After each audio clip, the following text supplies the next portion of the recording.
grab a seat.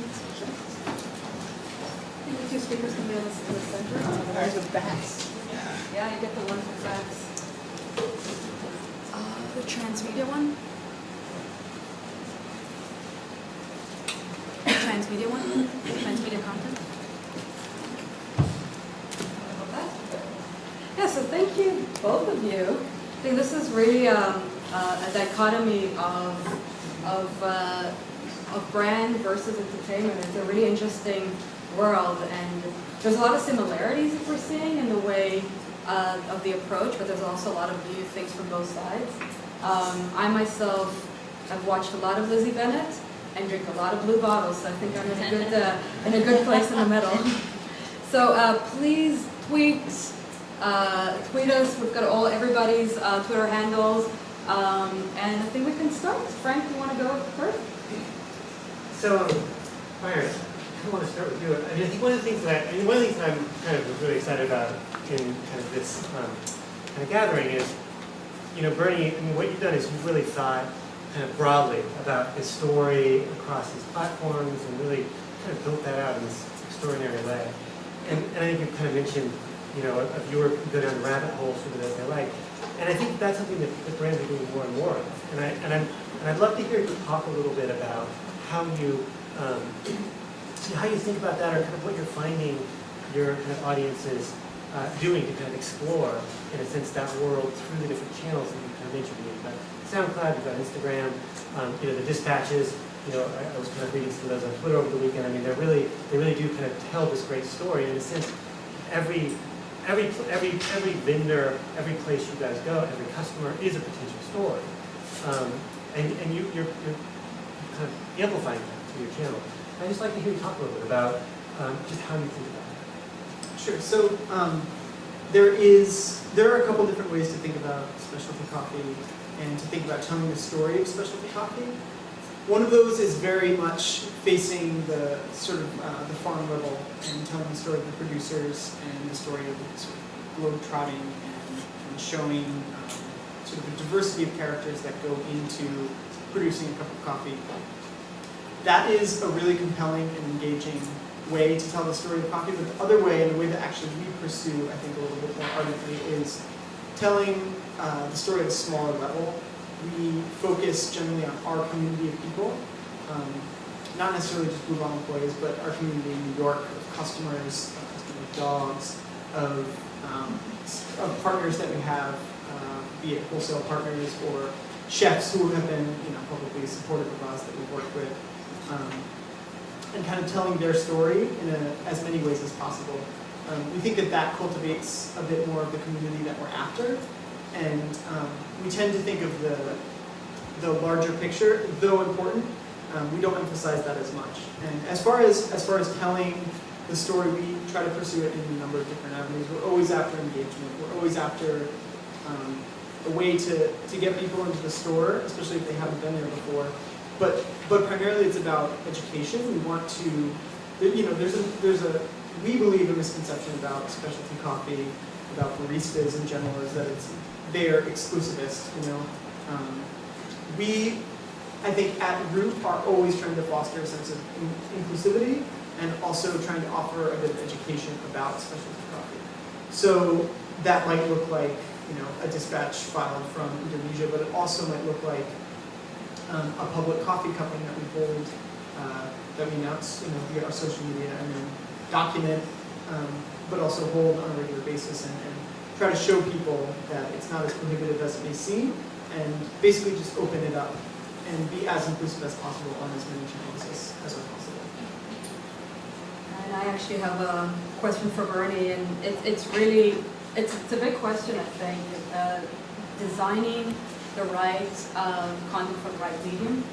How do you design, in your process, how do you design these different channels when you have one character using Twitter and you gotta people interacting with Twitter in a specific way? How do you actually design the right content for the right channel, the right message for the right channel? Well, as I alluded to in the presentation, it really comes down to, again, the character. One of the examples we have in narrative is that we look at the characters Lizzie and Jane, who are the two main sisters the two older sisters, I guess, not really the main ones. And we say that internally in our team, what like Lizzie expresses herself verbally, and Jane expresses herself visually. And so just by saying those two phrases, you can kind of see which platforms one will favor over the other. So if you watch the narrative, you follow Jane on Twitter, it's not a lot of content on it. It's just kind of reporting her or repurposing her Facebook or her lookbook content and her Pinterest content. But you look at her Pinterest, it's alive, it's vibrant, it's all this stuff happening. There's plot points and characters, things happening on there. And for Lizzie, vice versa. Lizzie is a vocal person, so on Facebook, she's just kind of reporting stuff, but on Twitter, she's very talkative. You know, she chats a lot, she responds to fans, she more so earlier on than later, but that's kind of how we chose. And there's some construction going on. Yeah. All right. Oh, it's fun here. Bernie, just kind of a follow to that. I mean, I think that one of the things that's so interesting about Elizabeth Iris is how many places it appears. I mean, we've kind of got this incredible map, and I'm wondering, kind of where you started, how much of that was mapped, and then how much kind of came together, kind of in the process of executing. Well, I think whether it be a brand or a story, I think you have to be very fluid. I'm guessing you guys are pretty reactive to a lot of stuff. Stuff that happens and you react, right? So for us, you start with the base. For them, I'm guessing it's about coffee. My guess. Pretty sure I'm right. And for us, it's about Pride and Prejudice. We know that that's happening. So our base was we're going to tell Pride and Prejudice on YouTube with one character as the main narrator, which was Elizabeth Bennet, and that was our mothership. So we start there. We go. We have to do this really, really well, or else the rest of it doesn't matter. The rest of it doesn't matter. After we have that going, that's our big constraint, which is good, in my opinion. Constraints are good. From there, everything's open.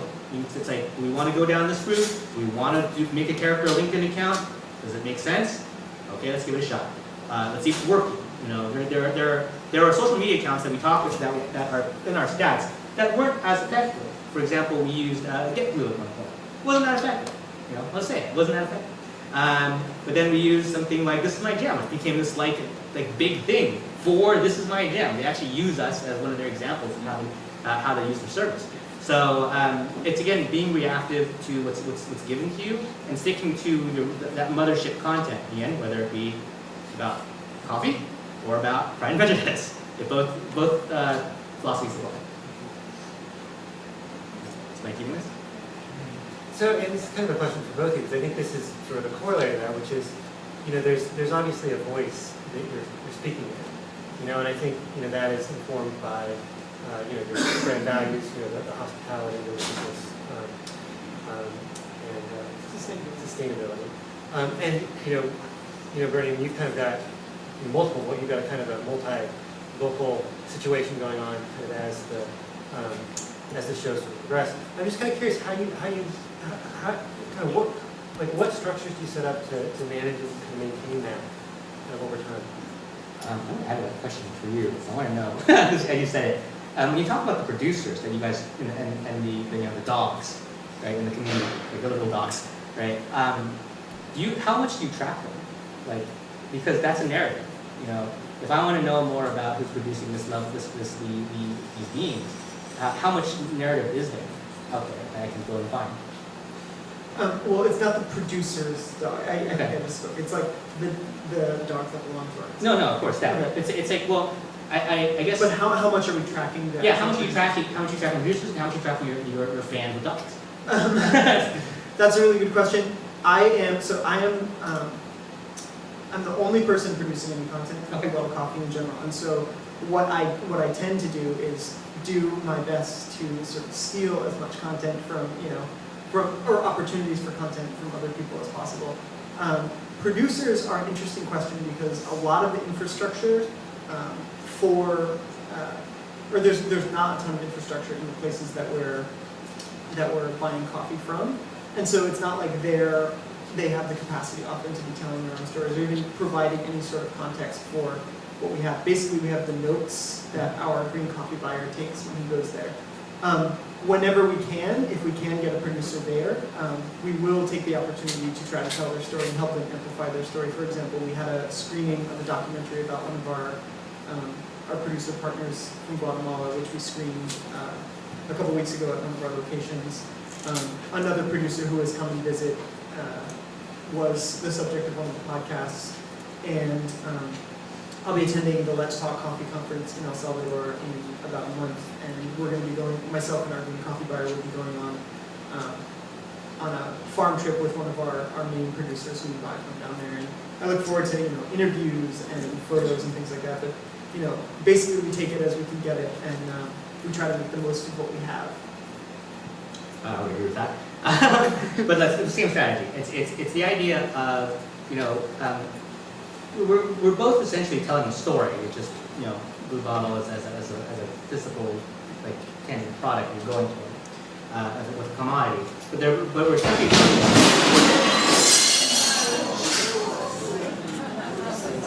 A shelf fell over and Oh, wow.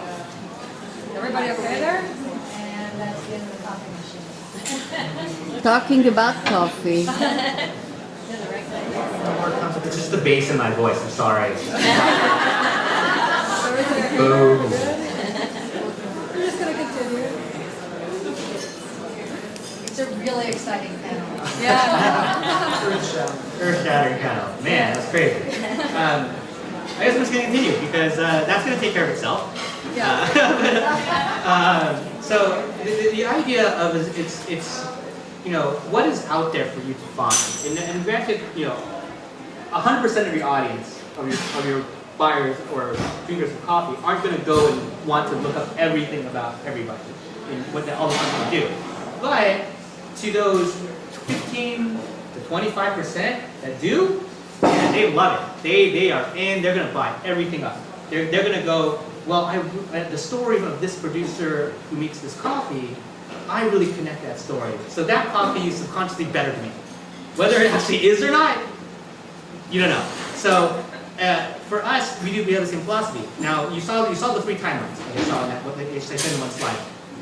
Think of that top timeline. That's 100%. 100% of the audience of our audience watches that top timeline. 100% of their audience drinks their coffee, right? Now, every level down, we say this in Transmedia, I don't know if you guys agree with mine, but you don't have to agree with me, but this is what I believe. You lose about 50% of your audience. So one level down, 50%. So for us, the Lydia level, 50% of the audience went down. It's actually higher, it's actually 65 or 70, so we have a really good statistic there. But you can basically say, if you're doing a good job up here, you're doing a good job one level down, 50% will come down, and again, if you do a third level, 50% will go down again. 50% of that 50%, so 25%.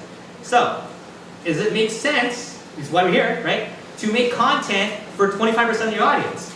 Sure it is.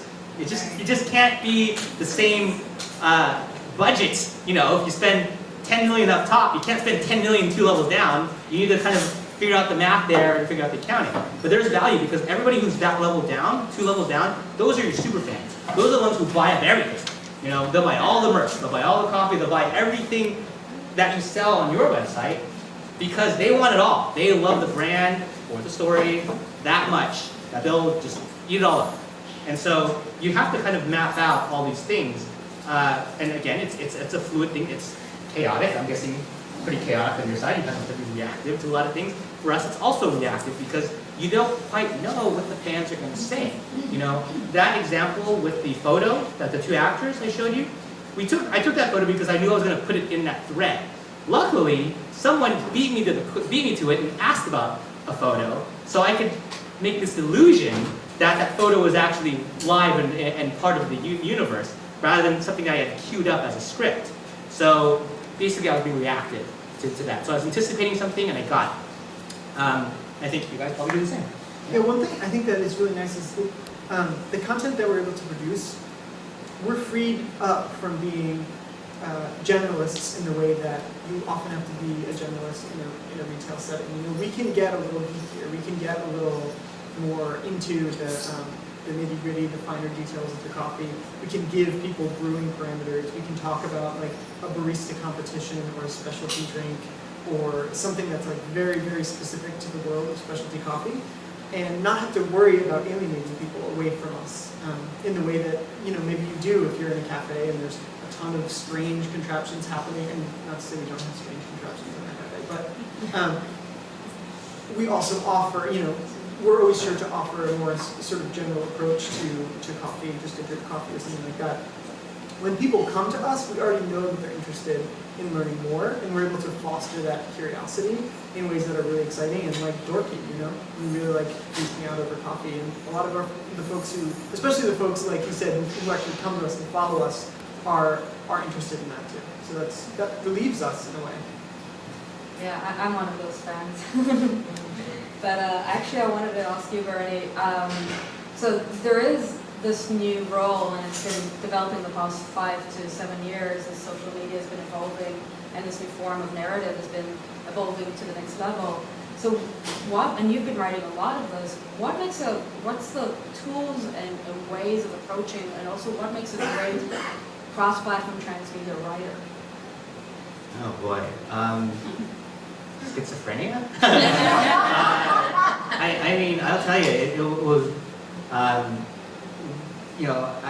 kind of jealous of you guys. We have one voice, and we have 13, so it's really hard.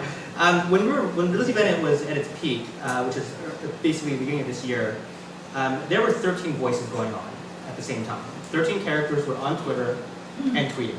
They weren't tweeting every day, but we had to be present of them. We had to be aware that their presence is out there in the universe, and they have to be affected or ignorant to certain things in order to keep the narrative intact. So when you're running a show like that, when you're telling that narrative, it is very exhausting to go like, okay, here's what I know is happening in the narrative. How does this person react to that? Does it mess it up? If she does, he does. Do I need to make them ignorant because if they are aware of it, does it screw up my skeleton and my story? I mean, it is tough. It is tough. I tell you, it's one of those things where I'm finding two types of people in Hollywood. Again, you guys maybe are different, but as far as the storytellers go, I find two types. There's the ones who can tell that great linear one story, right? And then other types who can do all the transmedia parts, kind of do all these expanded universe things and grow out these threads. But to have it all, it's hard. It's really difficult. And even though I can say that I captain those teams, even I need help. I go when I have meetings all the time, and I have to kind of put my ego aside, my kind of think I believe I'm right. And I have to keep asking my team, am I right? If I'm wrong, you tell me, because I don't want to be wrong. Or I don't want to make a mistake. I'll happily be wrong. I don't want to make a mistake. And so people will go well, if they do this character can't react that way. I'm like, okay, great. Okay, now I can get that in my head. But it's a lot of, for us, it's a lot of character psychology. It's a lot of profiling, if you want to, connect it to something. And so everybody has a profile, and you can go okay, extrovert, introvert, educated, not educated, how do they feel? Are they shy? Are they outgoing? Are they, all these things come into play, and whether all these backgrounds affect how these characters react. And to be aware of all that, it's hard. It's really hard. Any actually suggestions to how to wrap your head around? Or another question is, and I think this is something that I always say about Transmedia, have a great team. I think that's kind of almost an answer. Yeah, I guess so. I think it's also try to identify team members as you form your team. If you're doing it like our way, you have to kind of assign people voices. For example, Charlotte, the best friend character, started tumbling about documentary films that she liked. And so the question becomes, all right, which documentary films makes her a documentary, hobbyist, right, or whatever, right? And so, I don't watch documentary films. I just don't have the time to do that. Is anybody on the team and writer on the team's I watch documentary films on Netflix all the time. I'm like, great. Just tumble every documentary film that you watch as you watch it, and just kind of tweak it to her voice. And sure enough, she did. And so whenever Charlotte tweeted or tumbled about documentary films, I had no idea, except for the really popular ones that you'd be watching, what they were.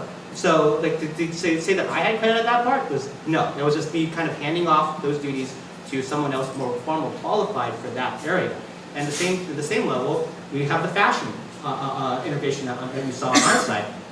Ironically, for a team of 7 writers, 5 of which are women, the person who has the most fashion knowledge is myself. So I had to be the one to kind of go in there and go like, okay, this is Jane Bennett's style. Jane Bennett's style is a vintage fashion blogger, and it's not high fashion, it's vintage fashion. So everything has to be built around this same experience. So when the writers were writing Jane as a character, they really literally could have no input into the fashion because they just were ignorant to that subject. But I was able to kind of cover most of it, and then I could bring in an expert to verify stuff like, how would she be saying this exactly, and so on. So it's a lot of delegation, really the key. I think we can open it up. Wow, that was nice. We can start pointing the question. Yeah. You'll hand out and we'll hand out that way. Kind of following up from that last one, I'd be really interested to know what the logistics were as far as the management of the social media accounts. Were there specific writers who were assigned to the characters to take care of those responses or to post the updates? Just kind of from a logistical side, how did that work? Pretty much, I would say that, yeah, you're right. I mean, like certain team members had certain characters, but they weren't exclusive all the time. There were times where like one writer was writing a Lydia arc for a month, both on the YouTube side and on Twitter side, so she would have full control of everything. And pretty much, like I just had that. You just have to have faith. It's like you as a storyteller, like just cannot have that in your brain. It's like I have to micromanage this character as well as all the other threads. Forget it. I trust you. Go. If you mess up, we'll learn. Like we'll do that next time. And then of course, if you were to go out there and look at every single piece of content we have out there, it would take you days. It would take you days to find it all, but it's all there, and it all adds to the narrative experience. So, but yeah, to answer your question, we did assign stuff. I think at some point I had covered everybody at some point. But in the beginning, my Transmedia producer Jay took like basically the entire Darcy camp, Darcy, Caroline, and Bing Lee, who were the opposite of the Lizzie camp, which is the main 4 girls, Lizzie, Charlotte, Jane, and Lydia, which I took. And then we could kind of like, we were running 2 separate lines. We were following one narrative, but we were running 2 separate points of view. And we just kept that going until we needed to basically hand stuff off to other people. Sort of along those lines of logistics, I guess, what is your idea of the record that's going to be kept from the project? Like one thing might end up in the book, one thing might end up on YouTube or in the DVD, but is there what other ways is it both documented and what sort of relics come out of it? So documenting is an interesting thing. So like obviously the show was, if you can tell, was running in real time across 12 months. And the show is over. How do you experience the show now? I'm sure most of you in the room have never seen the show, have never seen the show, and maybe you want to check it out. So if you go to LizzieBennett.com today, Lizzie with an IE, there's an archive, there's a story link which has an archive of every single thing, not everything, but most things, in chronological order. Twitters, Tumblrs, lookbooks, videos, of course. And it's in chronological order. So you could essentially go and just kind of go one click after the next, watch a video, read a tweet conversation, watch another video, look at a fashion shoot, all the way down the timeline. It'll probably take you, I don't know, 20 hours, I'm guessing, to go through everything. Now you could also skip stuff. You could say like, I only want to see the videos. Or I only want to see the Twitter conversations. You can do that. Now, of course, we live in the world of social media. Social media is terrible at archiving. It's terrible. It's awful. It's awful. So, which is why we don't do very many things on Facebook, because it's really hard to thread back. Twitter, it's not easy, but you can use things like Storify, which archives stuff pretty well, and the links are, a tweet is linkable, so you can do that as well. So we do have an archiving system on our website. I'm going to admit, it's not the cleanest thing in the world. It's the best we got until someone develops now to solve this problem. This question's for Bayou. You say that you produce content primarily to amplify your values. Mainly I'm talking about deliciousness and hospitality. So I'm curious, especially in a city like this where specialty coffee is as common as it is, which is more difficult to communicate, the quality of your deliciousness or the quality of your hospitality? And how does the content kind of change Well, I think that I will admit that I can go to any specialty coffee place in San Francisco and be just like thrilled with the Yeah. quality of the coffee. I often do. I often go to a place like Sight Glass or Four Barrel or Ritual and just have a delicious cup of coffee. We don't generally think of ourselves as competing directly against those folks, where part of it is that we're all just sort of friends, but another aspect of it is that we view ourselves as more of a community. But that being said, I mean, one thing that we try to do to set ourselves apart, I think we take it as just like a harsh reality because they're just as good at roasting as we are. They're in many cases just as good at preparing coffee. They may take a different approach. It may be roasted lighter or something, depending on people's preferences.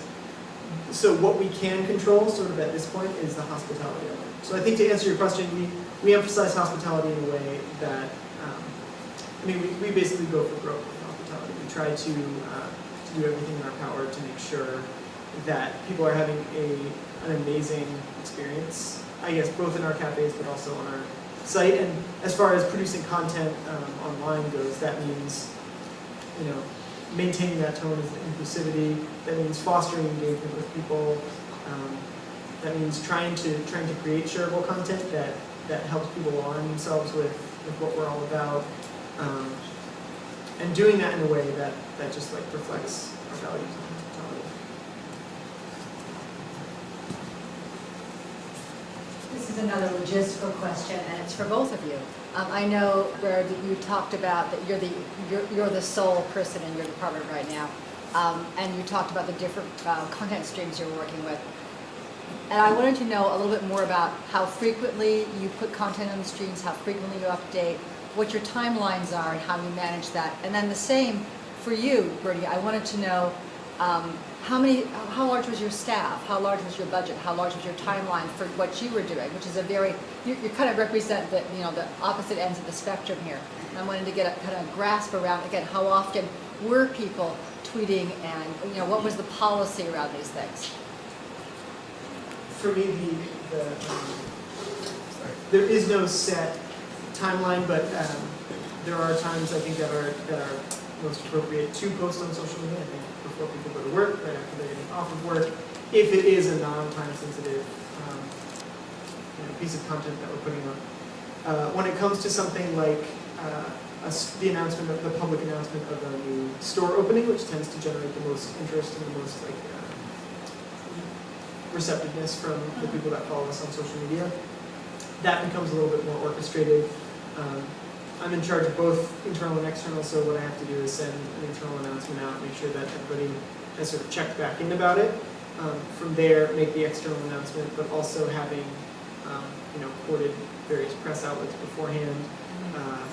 And finally, launch the public announcement, ideally at the exact same time that the press people that I talk to put their stories up. I'm able to sort of generate interest between the two, between various press outlets that are covering it, share that content, have people retweeting that. Especially recently, we announced not our first lease, but a store in LA that will open before the one we signed a lease for, kind of farther back, and I was able to take different routes to promoting that with people that I knew were in LA, people that are fans of ours, and the reception for that was really good. That requires a lot of orchestration because it's sort of like a more sensitive topic. As far as just generating content goes, I try to set a schedule for myself, especially with things on our blog. I have a couple weekly blog posts that are, we have something I started on Instagram called the Thursday Throwdown, and that's basically a competition between all of our locations on Instagram using Instagram video of who can pour the best latte. Or not necessarily who can pour the best latte, but who can make the most engaging video with the requirement that there is a latte being poured somewhere in there. And it sometimes includes fake animal paws, and will include people dancing or things like that. And basically we leave it up to our fan base to vote. And I've told them the unofficial rule is when I go to bed on Thursday night and I look, and whoever has the most votes, I've worked out a partnership with a museum here in San Francisco, so they get some free drinks every month. They give us 4 tickets. Whoever wins each week, it's up to the manager to give that ticket out to the person who won the contest, and in turn we have more engagement on our Instagram account. Then I throw that on the blog and write up a little, sometimes fictional backstory about how it came about. So there's that. Another thing is I do music journalism in my spare time, and so we have something called the Friday Office Soundtrack, which is just a new song from a new artist that I'll put up every Friday. And it's more of a lifestyle thing. It's not necessarily about coffee, because we don't always have any coffee coming out, but it is in line with our values. It is in line with sort of our tone, and just basically going all out at all times. And You're hoping. lubricating your channels all the time, it sounds like. Yeah, and definitely posting at least one time, ideally twice on Facebook per day. You know, carrying on those conversations on Twitter, making sure I've opened up the Instagram account to every manager on both East Coast and West Coast, because let's face it, I'm not in New York. I'm not even in San Francisco when I'm working. I need somebody on the front lines to be sort of helping me generate that content. I lean a lot on different people in the company to help me out with that, because otherwise, you know, all the other responsibilities I have wouldn't get done. And so I rely on managers. If somebody like Usher, for example, comes in for them to snap a photo, or, you know, I kind of give them free reign, and thus far it's been a really great experience. You know, part of the reason they're managers is because they get who we are, they get what our values are, and they know sort of what actions to take and how to reflect those things back and make us look good. And I'm really thankful to them for that. And Oh, sorry, You want me to answer the question? Okay, sure. All right, sure. Quickly, team, at the beginning, it was 3 writers, including myself, and 1 Transmedia producer, and I would go in between. We grew as we went. At the very end, it was 7 writers and 3 Transmedia team members, including me. And as far as content, we pretty much had Monday through Friday content, whether it be video, tweets, whatever. There were times where we had content Monday through Sunday. Like, it was crazy and exhausting, and we'll never do that again, but that was hard. But yeah, the idea was to try to keep content going, because people get, you know, you're competing for everybody's eyeballs. And so just to keep the machine going was really important to us, and so you guys do the same thing. This is a question for both of you, actually one for Mr. Duncan. I wonder if you have thought about opening up the content for users as well. If you've done any user-generated content campaigns, or like how you thought about that as far as your strategy goes. Absolutely, yeah. So one thing that actually is launching this month is, again, this sort of falls under the I only have so much time, I need everybody else to do this for me. I had on social media, both Twitter and Facebook, I had a photo contest we have actual, hard copy postcards that go into each of our stores, and it's generally a photo of one of the stores with information about buying coffee online or how to find locations through our website on the back. I opened up a competition a couple of months ago to actually crowdsource a photo or a design for the next postcard, and had a lot of submissions, and a lot of very interesting submissions, and one good one, which I was like, thank God. And so we actually did a run of those postcards. They're on our way to my office right now, and so we'll be releasing our next round of postcards. Just kind of, they're free, people grab them, they send them to their friends, whatever. And there's one run of them that has actually our photographer that we employ, that we contract out, but also one from this guy, Eric, who had just taken this great high-res photo of macchiato that he got in Manhattan at one of our stores. Sent it over, we converted it to the postcard. I asked him how long he'd been with us, buying coffee, and what his favorite drink was, and I put both of those on the back along with his name. And that's, there's going to be a run of 2,000 of those on both East and West Coast, and then I get to send him some, maybe with a free cup of coffee, and give him a shout out on social media. And people like that sort of thing. I also tend to do caption contests. If somebody happens to snap a photo of a couple of our baristas, looking quizzically at a drink or something, or whatever it is, you can throw up a photo on Facebook and say hey, caption contest, go, free pound of coffee. And the amount of engagement you get is insane. It'll be 2. So I don't know what the exact ratio. It's always been a little unclear what the ratio for Facebook followers to likes or comments on a post is. That means success, but I can put up a caption contest, and I try to do it once a week or once every other week, and get 500 likes in a matter of a few hours, and like 120 comments. And again, like a lot of those captions, you're just like, no. But there'll be like 3 or 4, and I'll say, the top 3 or 4. Like we're gonna run with those, and we're gonna send you a free pound of coffee, and people are so happy to get that free pound of coffee with no shipping and everything. And real quick, I will mention too, if you're ever crowdsourcing, this is something I learned when I went to Social Media Week in February in New York last year. If you're ever crowdsourcing, be careful of this particular case. Mountain Dew once, stop me if you guys heard this before. Mountain Dew, I think it was in 2011 during the Super Bowl, they had a new cherry Mountain Dew that they were going to crowdsource the name for. And so like fools, they put the announcement up on their commercials and their social media, and they said, the top 3 names, like, we promise you we're going to pick one of the top 3 names that America votes for. And it went viral, and America was just like, Mountain Dew. Mountain Dookie. And like the top 3 were just foul. And they were totally inappropriate. And Mountain Dew made liars out of themselves. They had to say like, guys, no. We're not going to do this. So it can be treacherous, but for the most part, people really enjoy it and really like it. Yeah, and I'd actually love to hear, besides the very good experience of choosing a member of the audience to be in the company, do you have any not very good experiences of that, or some juicy stories that you could share? I mean, not really. No, because we really crowdsourced 2 things. One was that one example, and the other was the Q question and answers video. So people ask questions, and if they ask a question that I don't want to answer, I don't answer it. I don't write that script. Or if I write the script and it's not very good, Ashley the actor could go like, this isn't very interesting. I'm like, all right, I'm gonna cut it. Don't answer the question. So, it does. I think it's different when you say you're going to crowdsource for contests and all that stuff, which is great. I'm not going to say it's a bad thing, but there's also that whole thing of like being a part of it, like you said, like not foully, but choosing the brand name type thing, feeling that you love the brand so much that you want to contribute, like that artist did for your postcard. That's the ultimate level for that fan. And so for us, when there was 2 levels of the fan questions, for example, for the Q&As. One was like, hey Lizzie, what's your favorite color? And she answered it, right? So that's basic, okay? But then, like you saw in the video, the idea of the answer question to Lizzie, and I use that question to bring in plot, where I bring in a character and they have a conversation, like because of that one question.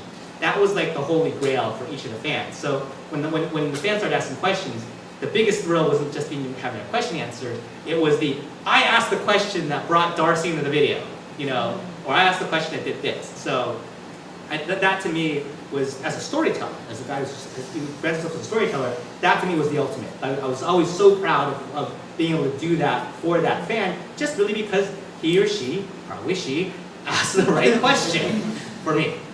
That's great.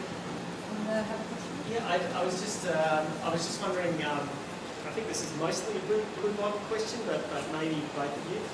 So when you're doing all the social media stuff, what mechanisms, if any, do you have for tying, so you can measure engagement and see how many people have responded to stuff? But then how does that relate to like how much coffee did you sell or something? Is there some sort of tangible end goal? I mean, your end goal is to sell coffee, right? So, or whatever Lizzie Bennett's end goal was to. I have a good answer for this. Okay. So, but you go first. No, go first. You go first. You're selling coffee. Okay. There are ways to monitor our sales, yes, and there are sort of loose correlations we can draw between a public announcement of something and a spike in sales. So, for example, if the only way people could have possibly found out about it is through our social media channels, as was the case with the launch of our new website, when we began to track sales. I mean, we had great analytics in place for tracking sales of our website. Right after the redesign, and so we did a little bit of a push in a campaign, and we were able to see pretty tangibly, and assume at least, or with a certain degree of, a certain percentage of certainty that bump was caused from social media, and that's great. It gets a little bit muddier when you're talking about a release of a coffee, and we have, say, a campaign that say I have a SoundCloud podcast with the producer because he or she has visited, and I make some, I have either an Instagram photo that week, but also maybe that coffee was new and people were like, I want to try it. And maybe at a certain location, somebody bought it and just loved it and told every single one of their friends. So we're still in a little bit of a vacuum when it comes to understanding a direct correlation. In some cases, in other cases, again, it's clearer. But it's difficult. I mean, there are whole articles that I read pretty religiously whenever they come out of different avenues. Nielsen is really good for this.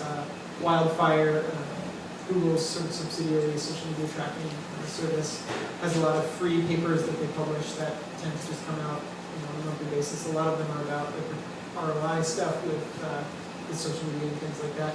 But every time I want an answer, I'm just like, what, when I'm selling coffee, if I am selling coffee and I get one like, how many dollars do I make? It's not that simple, It's like, it's very flexible in a lot of different ways.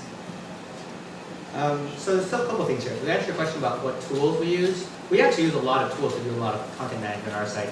So I'm going to plug one. It's not Hootsuite. You might think it is, but it's not. The one we use is called Sprout Social.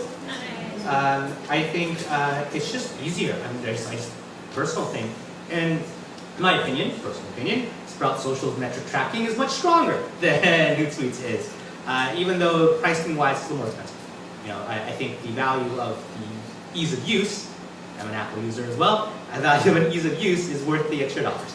So that's the first thing. As far as tracking direct to something, so there's two, I'll give you two examples of this. One, our product is the content, right? So the more people are watching the videos, the better we are, right? So two examples. Number one, before we launched the Georgiana Darcy spin-off channel, we had queued it up with suspicious, it's designed to be this way, tweets that this channel may be active. Before this channel launched a single piece of content, it had, I think, 15,000 subscribers on YouTube. That's an astounding number for something that has no content, right? So, and we were able to kind of directly track, how we were sending to it. And it's like, our MCN, Decca, was crazy. Like, how are you doing this? And it's like, through social. No YouTube at all. Just all social. Like, here's all the trackers. Go look. So that's the first thing. Second example we have, of course, as I said, as one of our ways of monetizing, we use affiliate marketing. So the idea of a characterless address, you link to that address, and that link can go to a buy page, right? We, of course, when we do this, we track that link. As you saw, we track that website rabbit hole link. And so we've not consistently, depending on the address, we can send upwards of 15,000 to address, and we can sell it out. Again, depends on the dress. If the dress is $250, $300, we're probably not going to sell that one out, right? Because our audience is 25 and under. They're not rich, usually. But if that dress is $50, that's gone. It's gone within 2 weeks. So, and we can track that. We can just, we can go like, hey, ModCloth, check this out. We just sent 15,000 people to this dress, and now because we've locked into affiliate marketing, we can go, oh, we generate this much money for you guys. So, for example, in our spin-off series, Sanditon, Welcome to Sanditon, we did this directly, affiliate marketing to them. And this is a summer series that did 1/3 of the views of this event diaries, and we were generating $6,000 in revenue for ModCloth. Like we were selling $6,000 of clothes for them on a monthly basis, So just and again, all trackable. Like we know this model. It's been around. Affiliate marketing has been around since the dawn of the monetization of internet, and so we just locked into it. That's great. So, one more question. Who's it gonna be?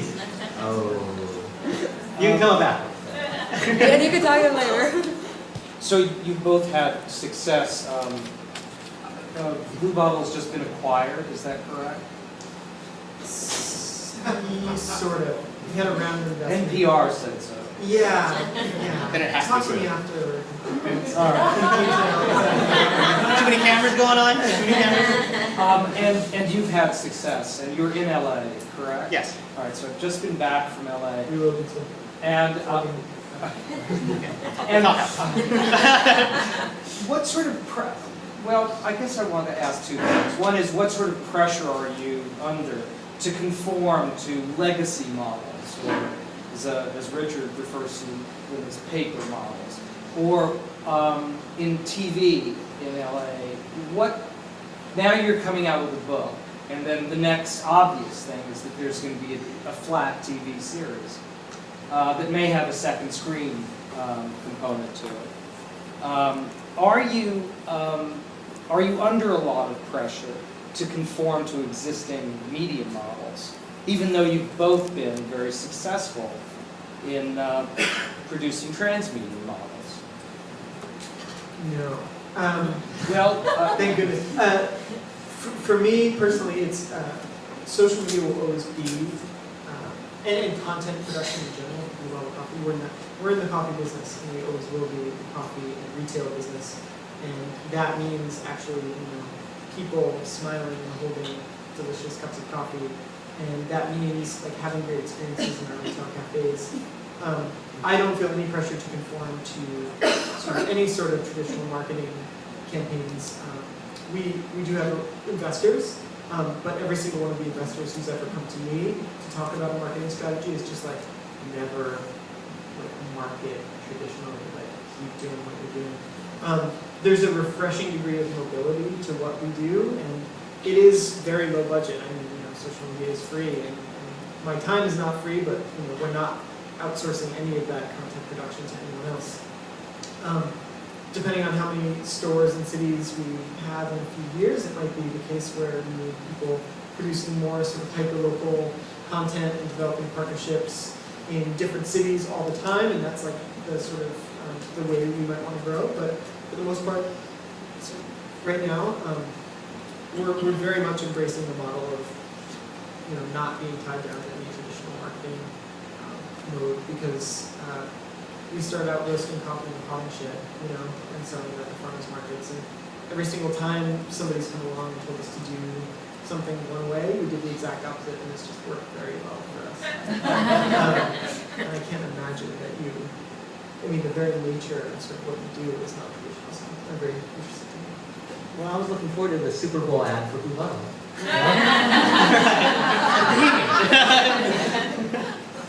Anyway, 2 years. 2 years, all right. So the pressure to conform to traditional media. So first off, Lizzie Bennett Diaries has had the discussions of television. I mean, we had preliminary discussions with some of the legacy media studios, many of you know of. There's some cameras on, so I'm not going to name them. And they were just curious, really. There was nothing super serious. But I think it was hard to convey how a vlog becomes a TV series. Maybe it's easier now after the success of the show, but back then, we're talking about a year ago, they didn't know. Honestly, we didn't know. So it was something that was going to get done. Now it's different. And ironically, when you mentioned the book, there's a funny thing, is that Hollywood really knows how to turn a book into a TV show. Ironically, the show already exists on YouTube, but they've done it. Like Pretty Little Liars, Vampire Diaries, Gossip Girl. These are all book series. True Blood, Game of Thrones. All books that become TV shows. So my guess is when that book is announced and or published and does pretty well, hopefully we will have these discussions again. Sure. Now, as far as conforming as an artist to the format of legacy media, sure, there's pressure. There's a lot more money. Yes, in these studios. If I sold a TV show, I would probably, I think a pilot these days goes for like a minimum $60,000. That's just to the writer, So and they spend $4 million producing the damn thing. So there's a lot of money going here. And Elizabeth Diaries did not cost not even $1 million, not even $500,000. The entire thing is less than $500,000. So there's the context for you. Another thing too, like we have this pressure. The pressure now is the legacy of Lizzie. That last slide. This great adaptation, innovation, and we've put on ourselves to do another Jane Austen adaptation, the Emma adaptation, which launches next Monday. So you can all catch it from the beginning. You can watch it from the start. Now we've had discussions from legacy companies. They want to acquire Emma. They see it. They see the success of Elizabeth Diaries. They see the monetization. They see that the revenue generated has equaled over $1 million in one calendar year from a startup, pretty much, in revenue. So it's made a couple times over its a couple 100% over its investment already. So they know there's profit to be made here. So they want the TV show of Emma or this of Emma. And I just go, I think it's too early. It's like you having, it's, you know, we're in San Francisco. It's like having the hot startup and selling too early.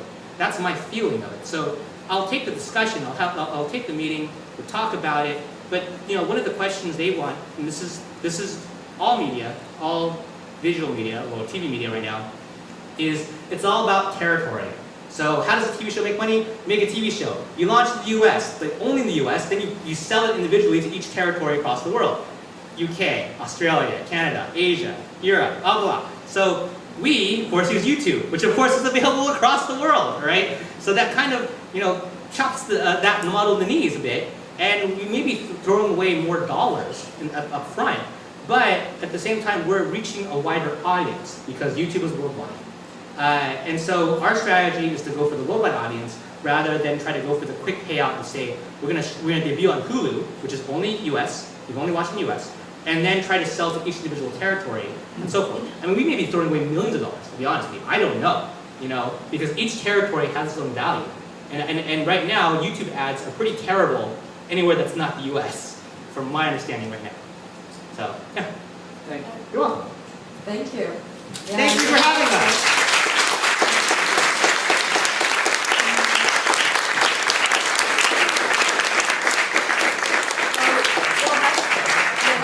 Discuss, to talk to them personally. We've got a few more announcements before we get up, and then after that we'll have more pizza and drinks. Barbara, do you mind coming here for a second? I'm gonna just. Do you want to talk about what we have over here? Yeah, I don't know. I don't have a slide. Sorry. Hi, hello, I'm Barbara Tien, founder of a little startup you've never heard of called Ponga, Ponga.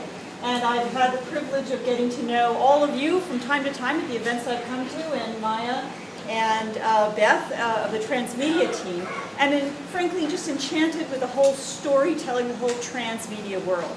With Ponga, we've created a way to add content directly into an image. So we take a picture, you grab a picture, tag it, in the same way you would Facebook tag who somebody is. But we let you take those tags and put the what, when, why, where, how, all of that content right into the image.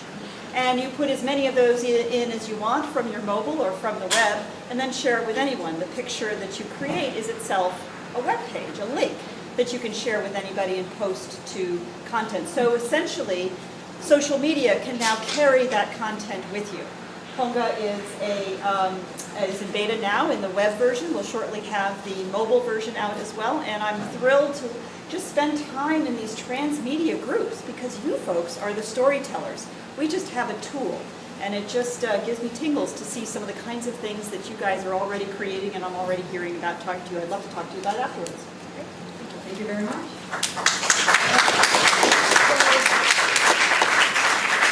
Our next event is October 22nd. It's part of the Futures of the Book week-long conference with SwissNext. We're going to host it at SwissNext. This is the link that's already live. And actually, I wanted to bring over Manon from SwissNext to talk a little bit about it. This is going to be a really interesting conference.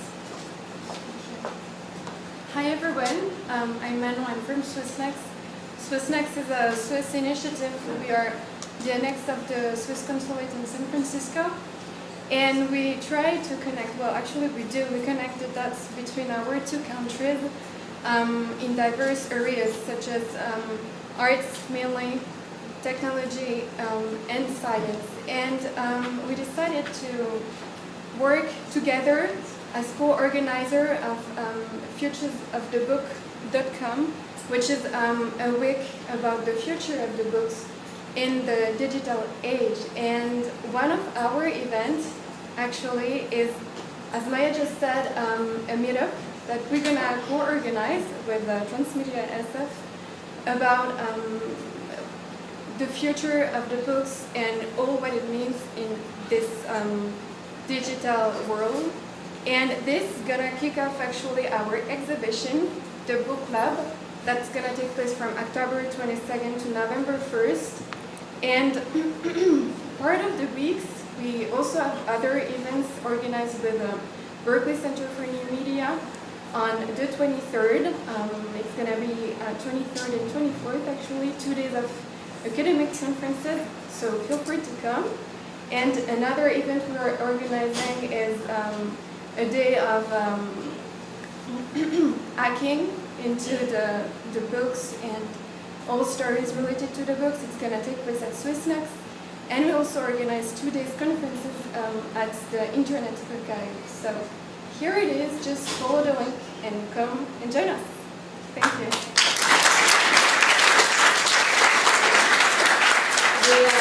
Christmas has been our partners for a lot of events, and we really love having events there. It's such a great space. I actually finished being part of the jury for a Swiss Transmedia competition that they did with students in Switzerland. And actually were announced this weekend at X Prize, which is a big emerging media conference in Switzerland. So really great people. We love working with you guys and excited about our October 22nd event this whole week. Two last announcements. We're actually, there's a text over there. We're actually announcing a new partnership we're having with really great online courses down in LA. RevUp Transmedia and TMSF, Transmedia SF, are joining to create a couple of new workshops. The link is already online. We'll be sending it out as well. We'll be giving 2 workshops at the price of 1. Online workshops. They're going to be out around November. And it will be Transmedia 101 and an outline of how do you actually create a Transmedia Bible. So look out for these links. They're going to be sent again on all of our social media. And the last thing is, we always need more people. We do this for you, for us, for this community, and we cannot do this by ourselves. We really, really are so grateful for all of our amazing volunteers that make us and help us make this happen every month. We have 2 more events, big events coming for this year. The October 22nd, and then November, if I'm not mistaken, 27 is going to be all around UX. But that's all for this year. But we're already planning the next year of a lot of events coming up and workshops and all kinds of fun things. So thank you again. Thank you, Frank, for co-hosting and co-organizing, and for your community that's here as well. And please enjoy more beers and more pizza, and hope to see you here next month.